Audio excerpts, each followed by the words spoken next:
आजीला येऊन 15 दिवस झाले होते. ह्या 15 दिवसात आजीसोबत खूप गप्पा गोष्टी झाल्या. घर कसं एकदम गोकुळासारखं भरलं होतं. हे 15 दिवस बघता बघता कसे निघून गेले हेच कळले नाही. 4 दिवसापासून आजी माझ्या मागे लागली की पोरा आता मी येते रे, मला सोडून ये. सारखंच आजी असं म्हणत होती. मी मात्र आजीला कारण सांगून एक एक दिवस पुढे ढकलत होतो, कारण मला आजीला लवकर पाठवायचे नव्हते.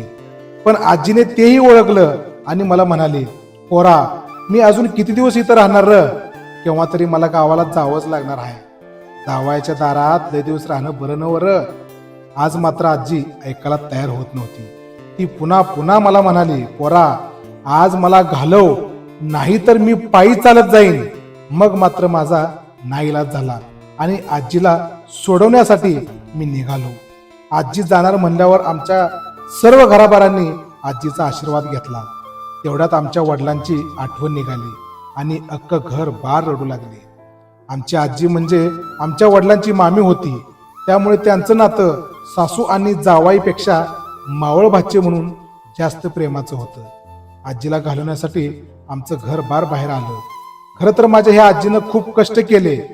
आम्हाला सांभाळण्यासाठी लोकांची धुनी भांडी देखील केली, सारवणं देखील केलं. मित्रांनो, ह्या हाताने ना कधी 50 पैसे देखील बघितले नाहीत.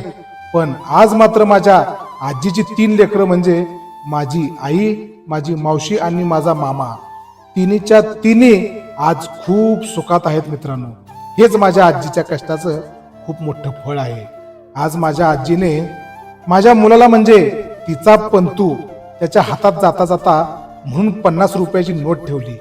खरंच ही अशी मायाळू आणि प्रेमळ माणसं आजकाल जगात भेटणं खूप नशीब लागतं. मित्रांनो, खरं सांगू मंडळी, आपल्याला जगण्यासाठी प्रेरणा म्हणून आणि यांच्या आशीर्वादाची गरज आहे म्हणून ही माणसं आपण जपली पाहिजे.